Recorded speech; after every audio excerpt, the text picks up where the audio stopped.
because in 5 years, you can go through a full life transformation. The person you were last year, you're not the person today. And so that's kind of, I want to give that gift to people of expansion, of change, of transformation, transforming yourself.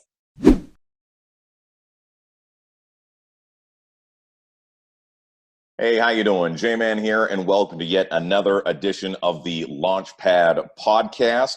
It is season 2, and we have a great guest lined up for you. So I decided when I started doing these podcasts, it wasn't going to be about the Rona, right? But the Rona does affect us all, so I want to make sure that I'm giving you the proper tools and putting you in front of the proper people to help you navigate these really uncertain times. And the gentleman that I'm bringing right now to the stage is someone that I've kind of known for a long time. He's kind of known about me. We've shared similar circles. Maybe we'll get into that during the podcast. But he's a very successful entrepreneur, taking it all the way back to the teens. At one point, he was homeless. Possibly we'll touch on that. Last time that we had a brief little chat before this podcast, talking about selling mixtapes out of the trunk of your car, which is pretty amazing. You've gone on to be a brick and mortar entrepreneur. You had a hip hop shop right here in the nation's capital in the downtown market. Then you got into income properties, not just having one door, two doors, but having multiple doors. And now you are an investor in properties, motivational speaker. You have your own charitable organization. Basically, I could take up this entire podcast just talking about all the things this guy does. And he's going to help us navigate through real estate, also probably the power of words, and just what it means to be an entrepreneur in today's market. The one and only Alfonso, and I'm going to go for it. Quadra. Yes, sir. Yeah. All right. How you doing, J-Man, brother? what's going on, J-Man?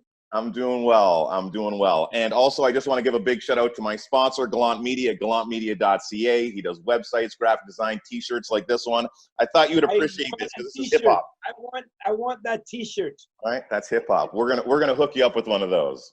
All right. So Alfonso, let's just go right back. I don't want to spend too much time in the past because there's so much happening right now and moving into the future. But we were talking about, you were 15 years old. You were on your own. And just take me through the progress of being in that space to where you kind of start to realize that you have some entrepreneurial skills in regards to the mixtapes, which I absolutely adore. Well, I'll take you just a little bit back to, I'm from El Salvador, country in civil war. And so we came here as refugees from the Civil War. In fact, I missed a lot of educational opportunities because we were moving around so much, either hiding from regimes or war or, going country to country until we ended up in Canada. Thank God for Canada. We live in the best country in the world. And I came as a refugee from war-torn countries in Central America. And so I had a really tough time integrating into schools.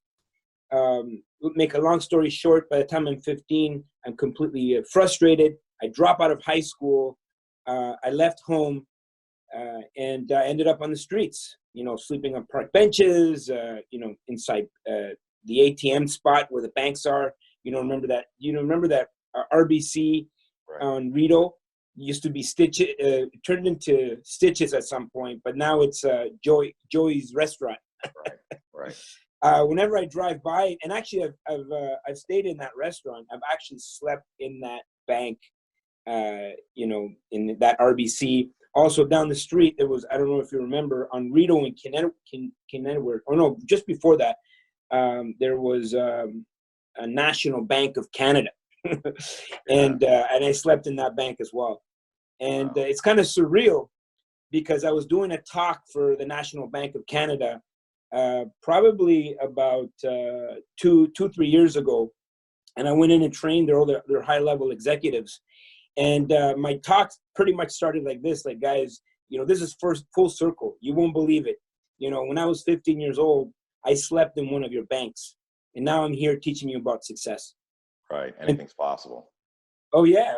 And so, I had some really dark moments, just like a lot of us, Jason.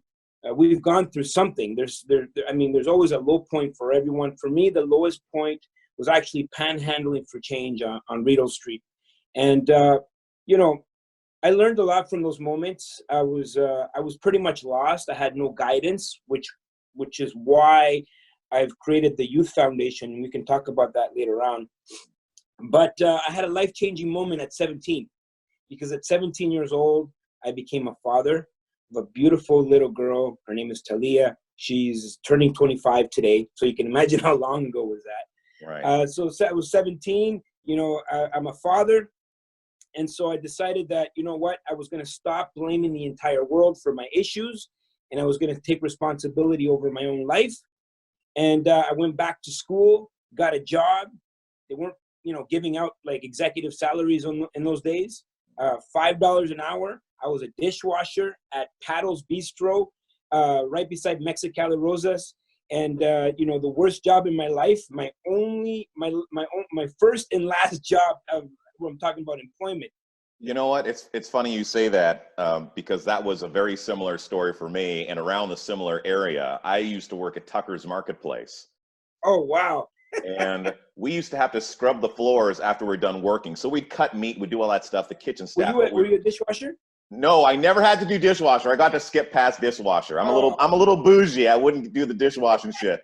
But I did have to be the kitchen staff and scrub. And I just remember wanting to quit that job. And my mother was a person that saw things through. And she said I could quit that job if I went to school. And I quickly realized 1 year into that job that if this is all that's going to be available for me moving forward, I absolutely need to do something. So I had one of those aha moments as well. So please continue. Yeah. So, the job was just horrible. It's the worst job. I would say that anybody could have. Is you're pretty much at the bottom of the food chain when it comes to the restaurant business. Right. And, it just kind of, and it wasn't, and not only that, $5 an hour, and it wasn't going to be enough to go to school full time and have this job. I was working full time and going to school full time, trying to finish my high school. It wasn't going to be enough to feed my family. Right. And so I decided to start a side business, which is the t-shirts, the jeans, and the mixtapes out of my locker. The locker. I gave you too much credit. I said you had a car. I wish I had a car. Okay, I got to ask you, before you move forward, what was your favorite tune at the time that you would be putting on one of these mixtapes? What song had to be on there? Well, it was, the music wasn't as available as it is today, right? Right. So, anybody can go to, I remember we used to go to HMV. Yeah. And you could get your mix by, what's that guy's name from Much Music? With the dreads. Oh, Michael Williams. He's actually someone I keep in talk. Oh, no? No, but there's another guy, he used to do the reggae and the techno. Anyways, I know what you're talking about. He was a skinnier dude. Yeah. Yeah. And you get your DJ whatever mix from Canada, and it would have like, all the, the maestros and the this and the that. So you straight bootlegged, like straight up. You took somebody else's. So basically what I would do is in Toronto, you could go get on the streets, you could get the real DJs from New York, right? So the Tony Touch, the DJ Flex, all these guys that you couldn't find at HMV. Right. And so I would just dub it. I would go to the dollar store, and I would just dub like 20. You remember, you go to the dollar store. Absolutely. When cassettes were a thing. I have a cassette in my table over there. Yeah. And so, I was the kind of kid, and you probably have this kid in your mind that always had a backpack with always something to sell in the backpack, right? And I had this dream of opening my own physical location, a hip hop clothing store. And in 1996, when I started, that was a tail end of a recession. And I remember people like, you can't start a business. You need like to have a business license. You need to have like a business education, an MBA. And by the way, there's a recession. I tell people all the time, like, thank God I didn't even know the meaning of the word. Right. Because people used to say, oh, there's a recession. I said, oh, that's great. I mean, it didn't mean anything to me, right? I didn't have anything. As far as I knew, my entire life was in a recession. Yeah, that's great. I love that. Yes. Right. So you know, when I graduated high school, I got my friends involved, and pretty much 96% of my friends said you're crazy. 4% said, you know what, there's something to you, right? And they all believed in the idea, and I managed to raise about $2,700, and I used those $2,700 to open my first location on Dalhousie Street, way down near Downtown Records. If you remember, like Dalhousie was like, you're almost into Quebec at that point. And and you know, I opened. We took part of it first and last month's rent, so that was about $2,000, if you can imagine. $700. We drove down to New York City, and we bought from street vendors or whatever $700 worth of merchandise. Right. Brought it back, and we were completely sold out within that first day we opened. We actually had to, you know, close the store the next day and say we're out of inventory, if you can imagine. Right. And you know, that $700 turned into $2,000, and the $2,000 turned into $4,000 of merchandise, and those $4,000 turned into $8,000. And then by the time I was 21, I had locations all across Canada, and you know, I discovered that being an entrepreneur was, you know, it's exactly where I needed to be in my life. Right. So a couple of takeaways from that would be, number one, your circle is really important, right? The people that surround you. You go with the people that support you. Number two, being bulletproof. What's a recession? It's great, right? You didn't buy into other people's beliefs, right? You didn't have their ceiling. Your own expectations were just wherever you thought you could go. And now I'm really curious, you get into this brick and mortar business, you're hustling, you're reinvesting in yourself, obviously, which so many people don't do. Why hip hop? Where did hip hop come from? Well, like the music, the culture, everything. So I was completely engulfed in the culture, right? And you know, we did start a rap group earlier on when I was 14, 15, and I just couldn't memorize my lines. Bad rapper. You're a bad rapper. I was a horrible. Every song turned into a freestyle. I was gonna say I just couldn't remember my lines. You know, part of the culture is dancing. I can dance. I can salsa. You know of course you can. But you know, I wasn't going to be able to make it into a business. Now the next thing was sports. Well, you know, I'm 5'6", so basketball wasn't going to be the thing for me. Right. Especially being in Canada. And I looked around the marketplace and I said, there's nobody feeding this marketing in Ottawa, especially the hip hop. And that's what I knew. And I always tell people it's easier to leverage something you know, and then the business skills will come as a result of you doing something you love. Because it wasn't just for the dollar signs, right? It was, you know, of course it's a business, and I wanted to make a living out of it. I just wanted to do something with my life, you know, other than dishwashing. But I wanted to do something with my life that was interesting, and I can bring value to the marketplace. And that's why I chose hip hop clothing, right? Right. Okay. Later on, things changed after 9/11, where we had a contraction. And this is the first time I ever understood the word recession.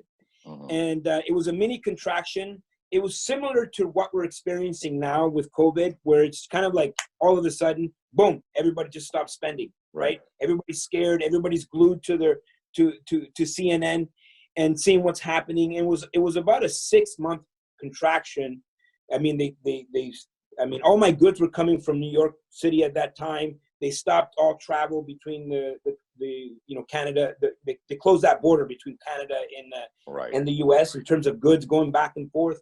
And so I was like, whoa, you know, and I really felt it. And it was such a harsh contraction for me that I almost lost everything, right? And I lost sight of, you know, business, and because I just thought like it was just going to be ongoing expansion for the rest of my life. until I was smacked with an actual recession. I Right. managed to kind of turn things around, but the second time I said to myself, I need a secondary source of income that's indestructible, that's Right. Armageddon proof. Right. And this is when I got into real estate. And so I managed to go back and rebuild my business, pretty much from scratch, almost at the brink of bankruptcy, Wow. and rebuilt the business. But now what was different, instead of taking the profits and buying, trucks and jewelry and T-shirts and clothing and trips, I put it all into real estate Yeah. and build a portfolio that was in my mind. I was saying recession-proof, Armageddon-proof.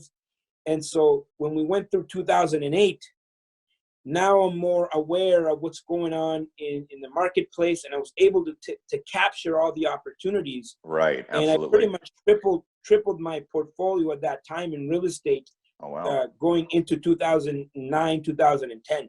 So again, some really great takeaways. And I think what a lot of people are experiencing right now that maybe didn't experience back in 2008 is the fact that how little in control you really are of your life sometimes, right? Even when it just comes to going to the grocery store, we're going to start seeing that supply chains are going to start getting cut off, right? To where just the food that usually you eat maybe isn't there, or it's going to be more expensive.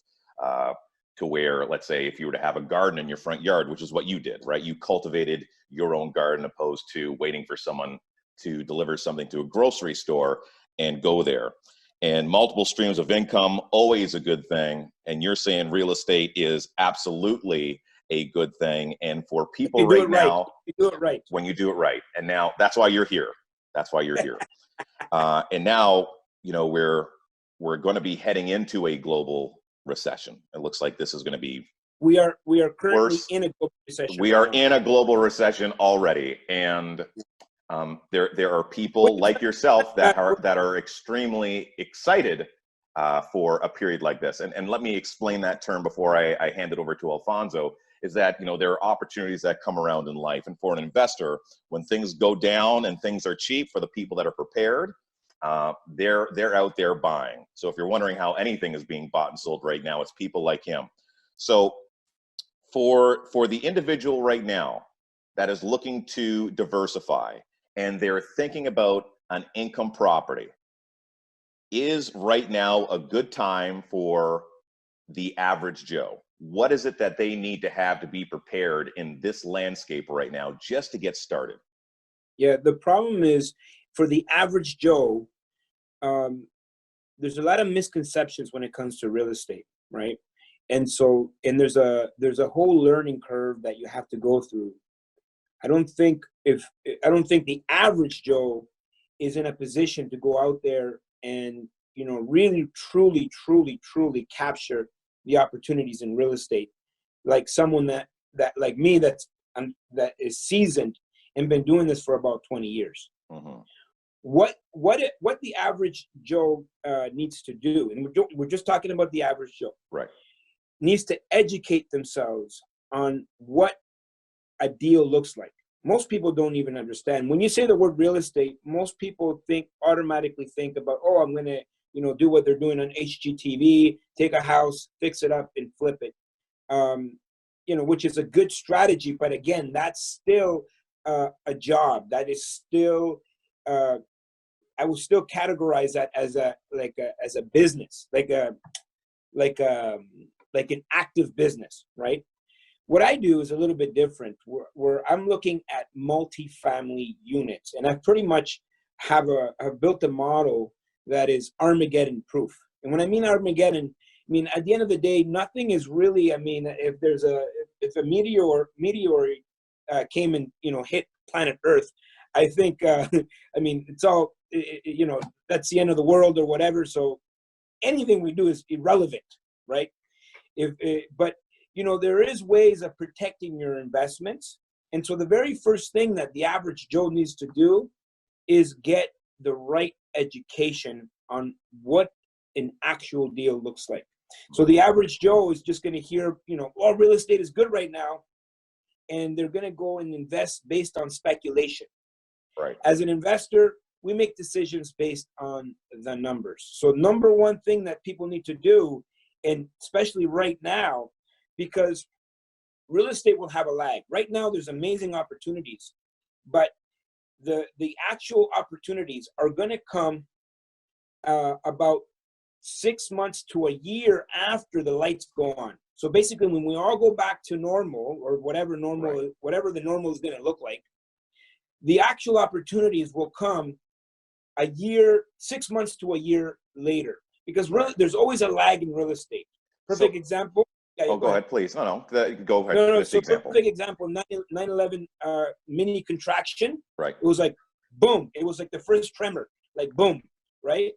And so we knew something was coming, but it actually lagged all the way till 2008, right? Okay. Actually, towards the tail end of 2007, Right. 2008, and the bottom was 2010, right? And these are market cycles. And as an investor, we're always expecting these market cycles, and we're ready for them. So Okay. if your average person watching your program right now can just go out there and go online, go to YouTube, whatever type of information, the right information, Okay. then they can be ready for one of the biggest contractions that I would say it's coming out, one of the biggest contractions, recessions in history, in bigger than the Great Depression. Okay. So now I really want to dumb it down for people. Okay. I Yeah. really want to just bring it down to the common person. I own a house, or maybe I'm renting. I have a little bit of equity. Maybe I have a little bit of money on the side. How much do I need to get started?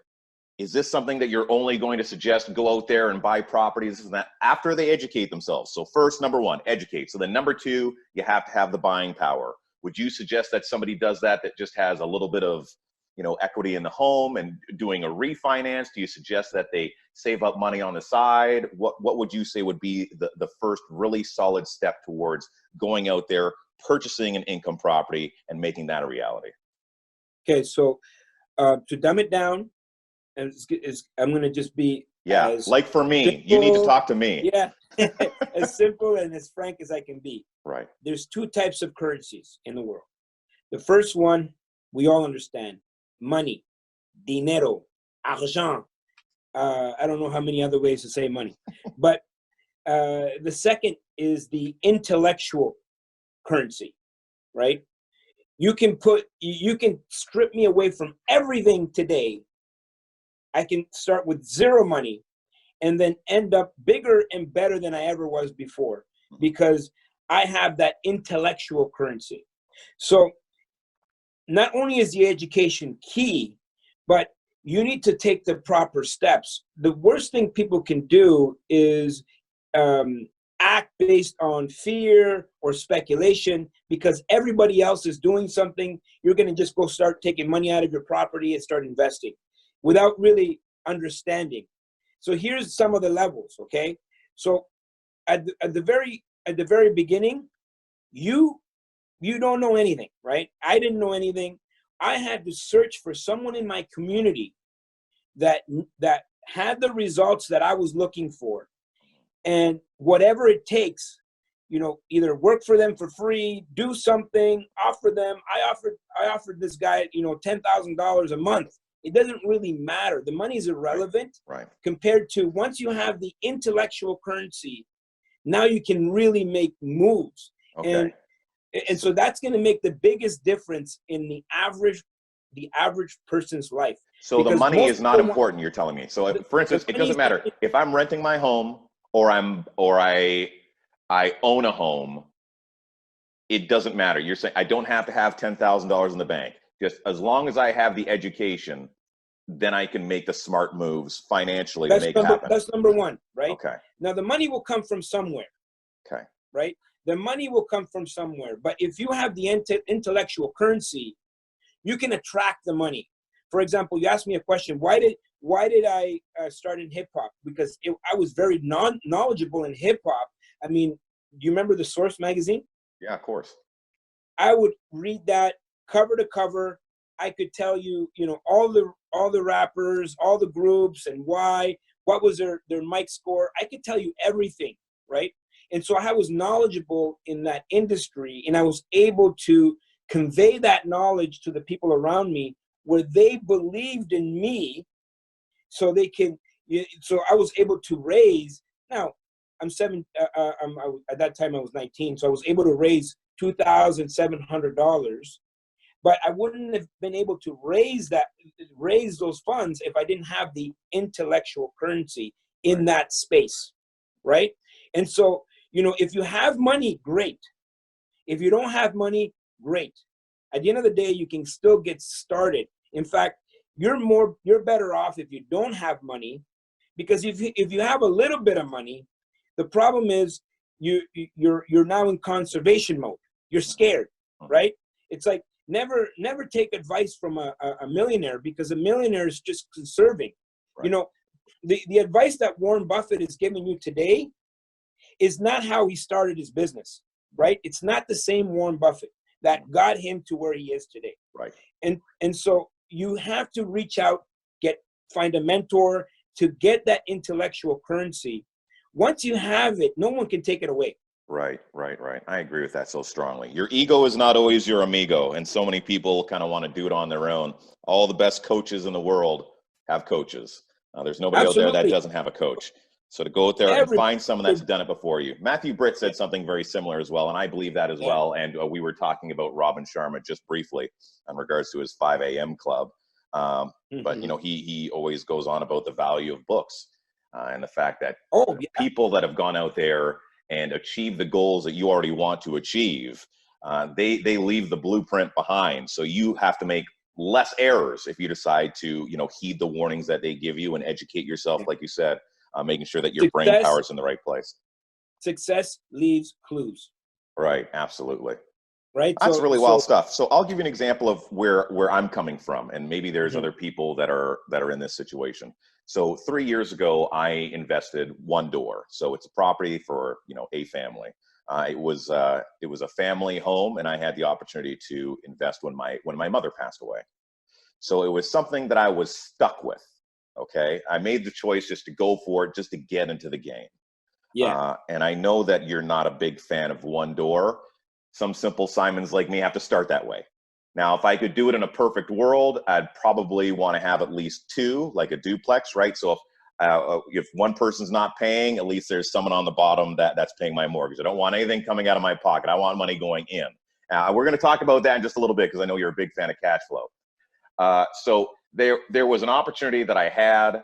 I took it. There's condo fees, which I don't necessarily find to be all that attractive. So with that just scenario that I gave you right there, if there was an individual that could potentially get One Door, the condo fees are about $400. I don't have any background in real estate, and the education definitely wasn't there, right? But let's say if I was just a little bit more educated, if there's an opportunity there that seems good, would you tell that person to buy One Door? Or for today's market, are you saying like it's a duplex or bust? If you're going to buy One Door, live in it. Yeah. So good question, Jason. And I've been saying this for years.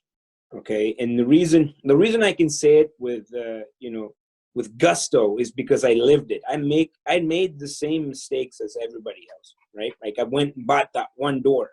The problem with the One Door is it has too many leaks, right? So One Door usually means one income, right?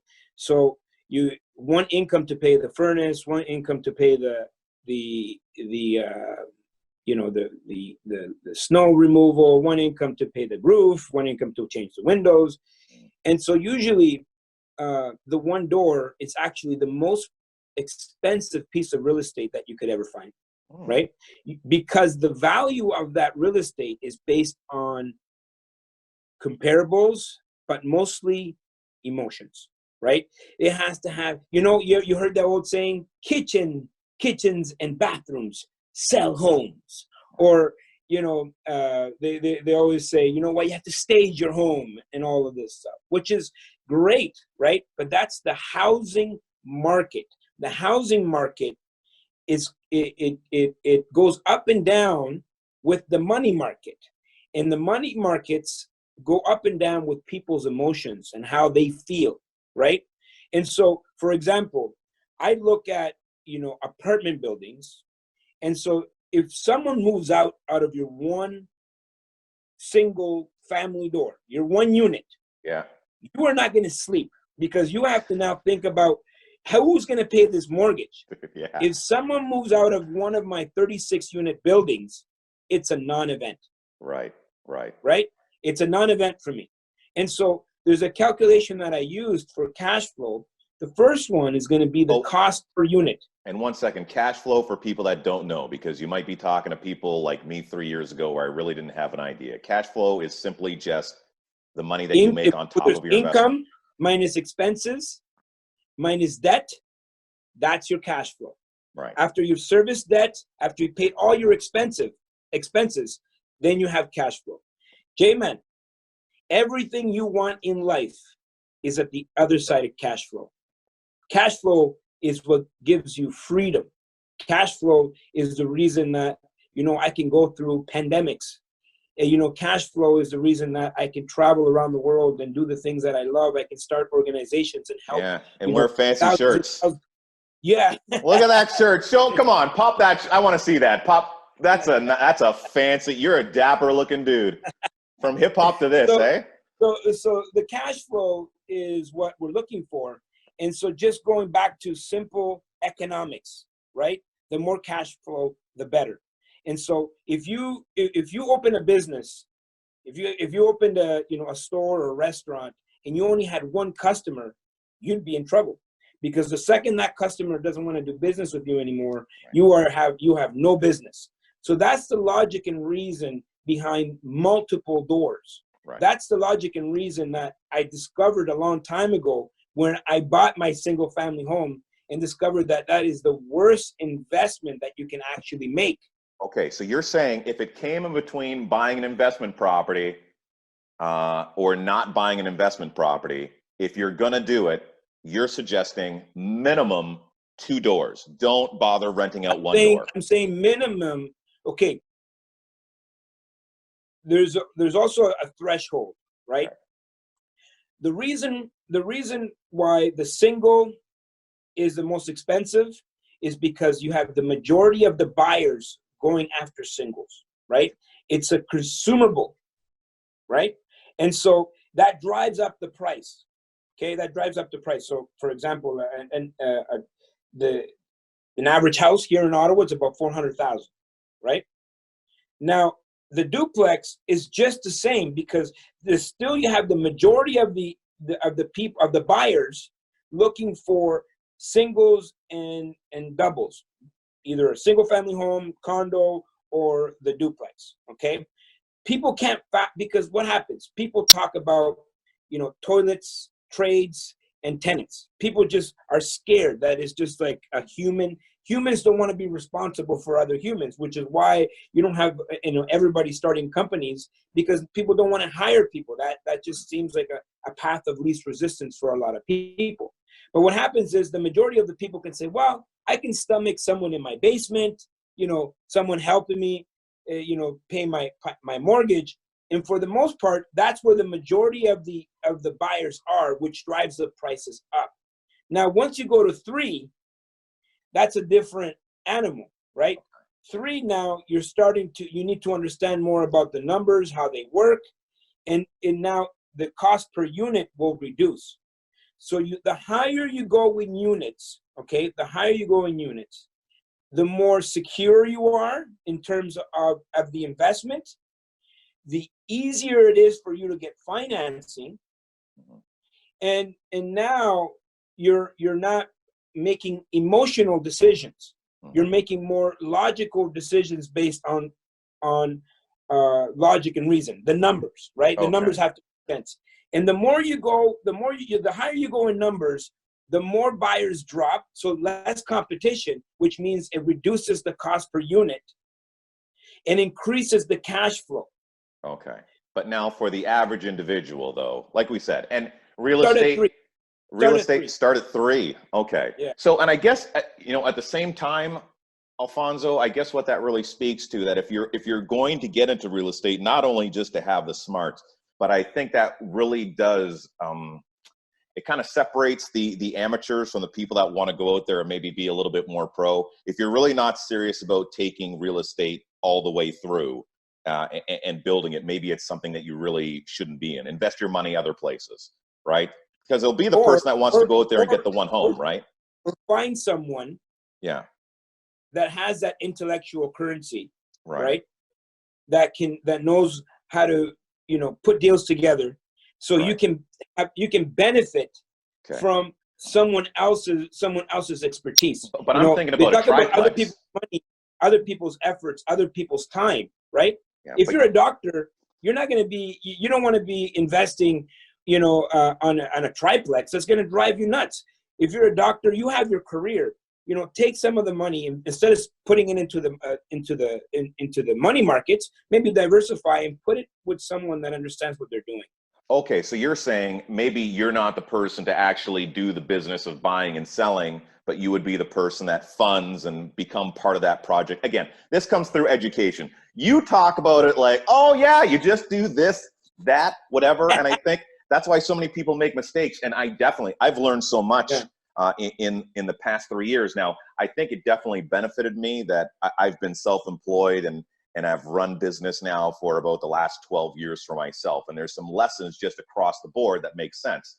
And reinvesting is part of it. So I haven't necessarily reinvested in other properties, but I have taken the money that I make and I kind of put that cash flow aside. That's why I took the property, because I knew that there would be some cash flow there. But always making sure that I put that money aside in case anything went wrong.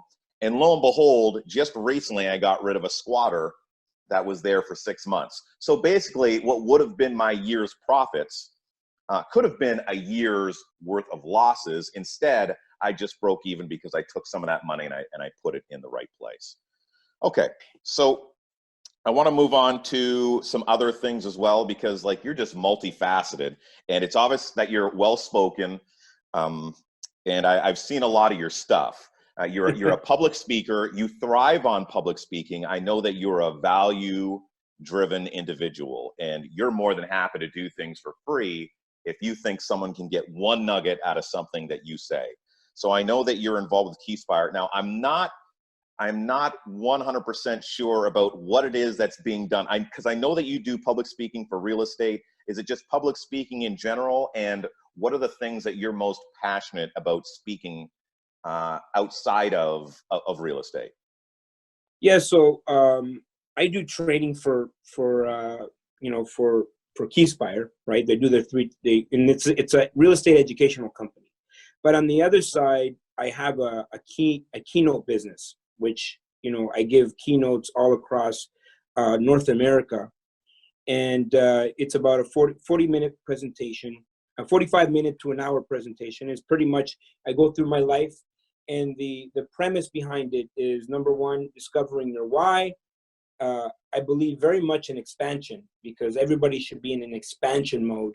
And then ultimately giving people some key takeaways. What can they do in their life to get started right now in whatever I've part of my, I guess what I do is real estate, right?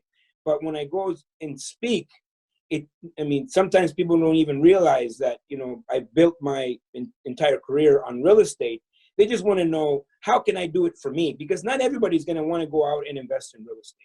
Yeah. So some people just want to grow their business. Some people just want to get better at their career. So the speech that I give across North America, it's all about transformational change. Because I went from being a 15-year-old homeless high school dropout to running a successful corporation, before I was 20 years old, or making millions of dollars and whatnot. And so in just 5 years, I had a huge, massive transformation. And so there's so much to be learned in that experience. You see, we tend to overestimate what we can accomplish in 1 year. We put so much pressure on ourselves, and, we got to get it done today. And, we got to take advantage of what's going on today. But people really, truly underestimate what can be accomplished in 5 years. Because in 5 years, you can go through a full life transformation. The person you were last year, you're not the person today. And so that's kind of, I want to give that gift to people of expansion, of change, of transformation, transforming yourself. Right. Gary V. Some Yeah. people may not know Gary V. I know you would. But for those that don't, it doesn't even matter. He's constantly being approached by students. He seems to be really in there, like with the millennial crowd, and he'll be in airports, and people will always be talking about how they feel they should be further ahead than they are. Really speaks to the truth that you spoke right there. And he goes, well, look at it like this. You're how old? And they'll say they're 22 years old. He says, the way that I look at you is that you're 22% through life, right? You have another 78% to accomplish. He's like, I'm 41 and I feel like, I still have so much more to go out there and accomplish. And I know that sometimes even myself, I get caught up in that. I'm like, shit, I should have more. Shit, I should be doing more, opposed to just realizing that it's more about the small daily contributions. If you're making small daily contributions, you're learning a little bit more. You're educating yourself a little bit more. You're investing just a little bit more. As long as you're taking small incremental steps, like you said, at the end of those 5 years, you'll look back and you're like, I can't believe the person that I was opposed to the person that I am today. And these steps are so small. Yeah, is that you sometimes you don't realize that you're going through great change through those consistencies. What do you think is the number one mistake people make when it comes to their own personal development? I think everybody wants the magic pill, right? Everybody wants it now. That's the problem. Like, people say, show me what to do. What am I going to invest? What's the neighborhood I'm going to invest in? Well, no, that's not where it starts. Like, everybody that I've ever seen that's successful in real estate went back and got the education, they got coaching, they got mentors, it's about the individual growth, because it's all about mindset, right? And so, you can't go from zero to, multi-millions of dollars in real estate all across the country overnight. This is a 20-year, adventure for me, right? It's a 20-year journey to now. I can talk about it, and I can talk about it with authority, because I've built the foundation. I've gone through all the steps. There was no magic pill. The magic pill was, a daily action, habits, and change and transformation, and learning and learning and learning and learning and learning and learning and learning and learning. And I'm still learning, because the second you stop learning, that's the second you start going backwards, right? So the biggest misconception is that you can take a magic pill and lose weight, or take a magic pill and all of a sudden you're going to make millions of dollars because you're taking a 2-day course or whatever. You know what I mean? Yeah. It's a lifelong learning adventure, and I call it adventure because the journey is what you're doing it for. It's not the outcome. Right.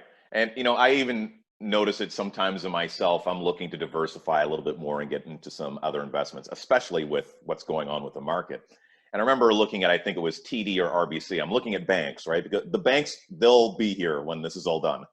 Yes. And they're selling at about 25% less, right? So I'm thinking, okay, I invest $1,000. That's only going to pay me, $250. People want that big score. They want Bitcoin money, to where, they're going to invest $1,000 and somehow that's going to turn into 10,000.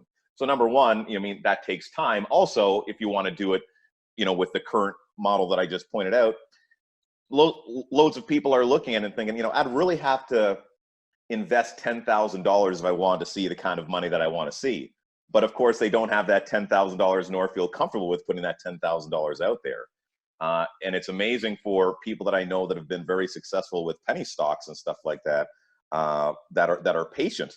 I know that's nowhere close to the level that Alfonso's at. That's a little bit closer to maybe what I'd be doing as I learn. And I think it's great that there's a lot of people that are out there right now playing around with markets with small amounts of money, and just seeing, how good they are reading the market. And then hopefully that leads to greater education and meeting up with people that know what they're doing, opposed to just trying to navigate this type of stuff by themselves. And if you're curious and you're looking for help in these areas in regards to income properties, the right steps to move, make sure that you're talking to this guy. I want to make sure, I don't want to just say it at the end. I want to say it right now, that it's really important that you do talk to the professionals, because I'm telling you, just some of the stuff that you're saying to me now that I've learned, like through the hard knocks of life, you would have saved me a lot of trouble. Like quite potentially, maybe what I would have done with that one door is I would have sold it just right then and there at the moment, and invested that into a triplex,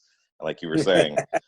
So I wanna finish off here with something that I think is just awesome, and I'm probably gonna say that this is the most value-driven thing that you do, and that would be your youth foundation. And I believe that's driven towards entrepreneurship, correct? Giving people the tools, well, more or less giving youth the tools young, to where they can start to hone in their skills at a much younger age. So by the time that, these kids are, 25, 30 years old, they're already well beyond their 10,000 hours.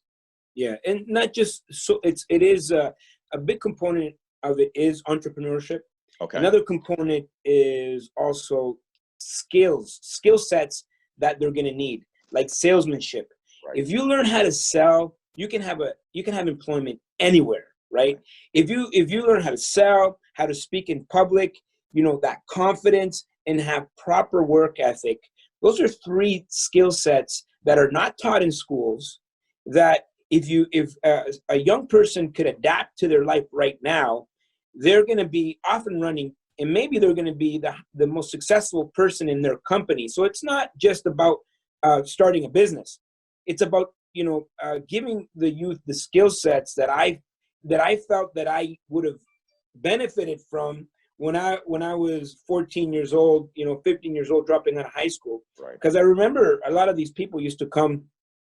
We'd have these, people come to our high school. They put the entire school together, and then in the auditorium, and then this guy would come and say, "Oh yeah, you can do it, and it just never resonated with me. Right. And so a big passion of mine was just to go back and see if I can connect with some of these young people, because when I was 15, I was lost. I was completely lost. And if someone would have gave me anything tangible, I don't think I would have had to go through all the things that I went through. Right. Even though it built me, and I don't regret anything that has happened to me. Right. Because I'm a survivor. Right. I'm not a victim of all the circumstances. Right. And so I've been speaking to schools for a very long time, and go in there and talk to the kids, but they only give me about an hour and a half. What can you give someone for an hour and a half? Right. Right. And so I had a meeting with the school boards, and I said, guys, listen, I really appreciate what you guys are doing, and I have another level that I'm willing to offer for free. Right.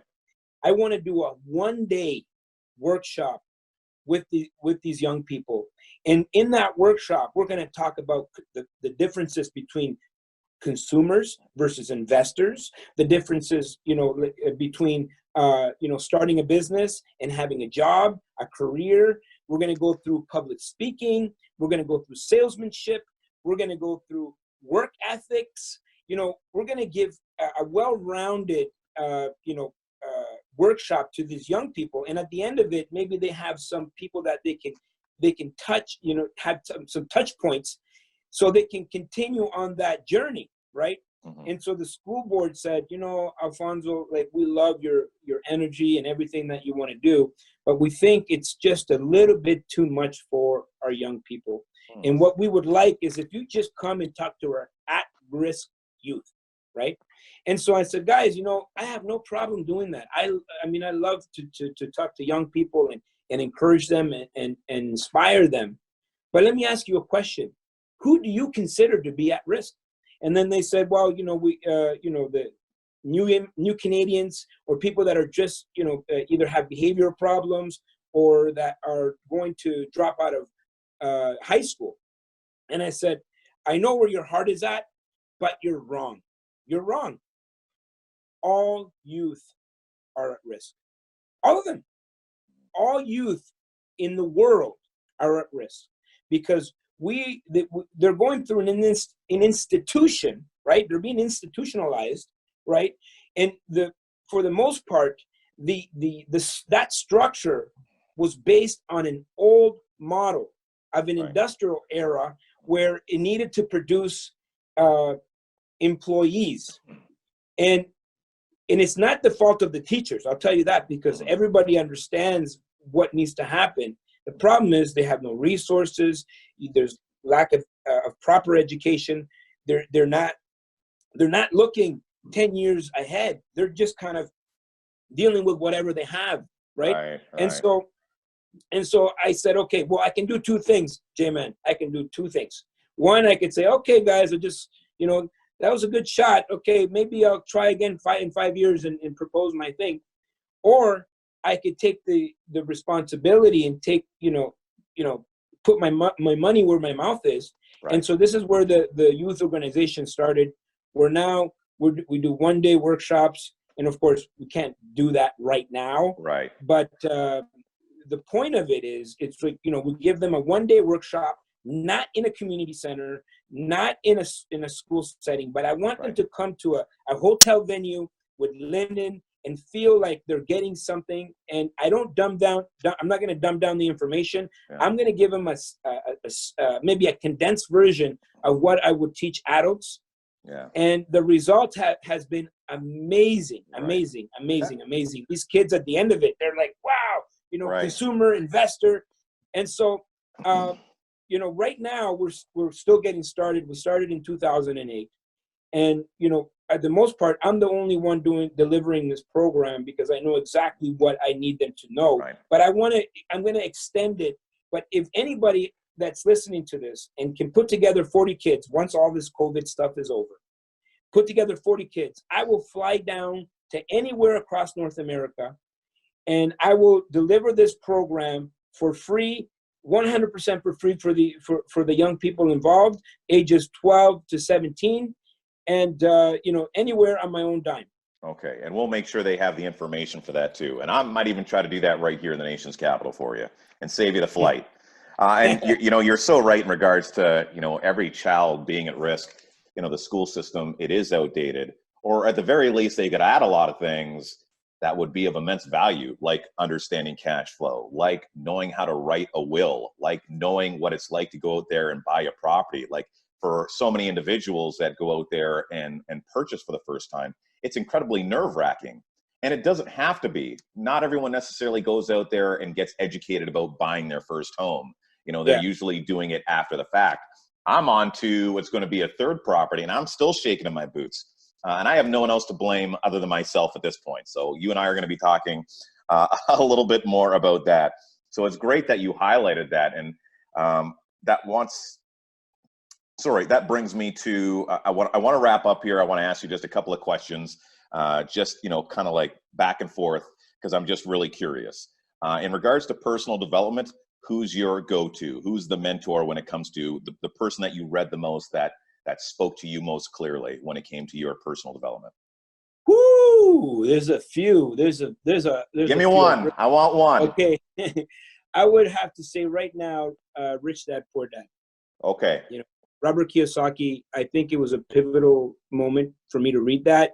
And another one is Napoleon Hill, Think and Grow Rich. Oh, you threw in two, you sneaky son of a gun. You broke the rules. You broke the rules. And Kawasaki right now, he's actually speaking out really loudly in regards to what's happening with the outbreak right now and where to invest and stuff like that. If you're looking for someone really interesting to follow, especially right now, that would be the guy. And of course, checking out those books.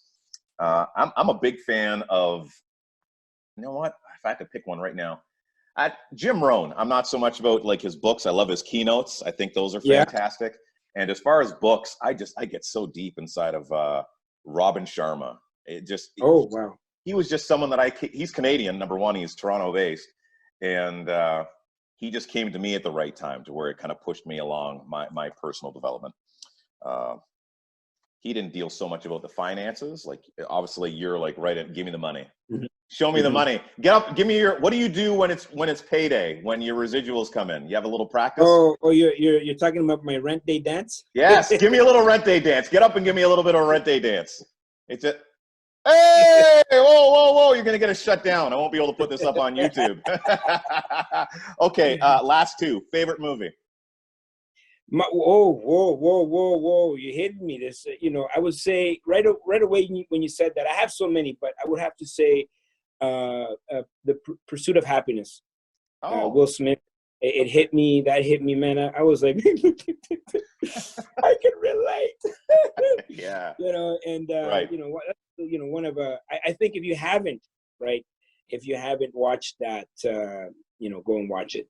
Okay. And favorite artist? Jay-Z. Jay-Z, right? Jay-Z, and we're talking about all time. We're gonna go Biggie.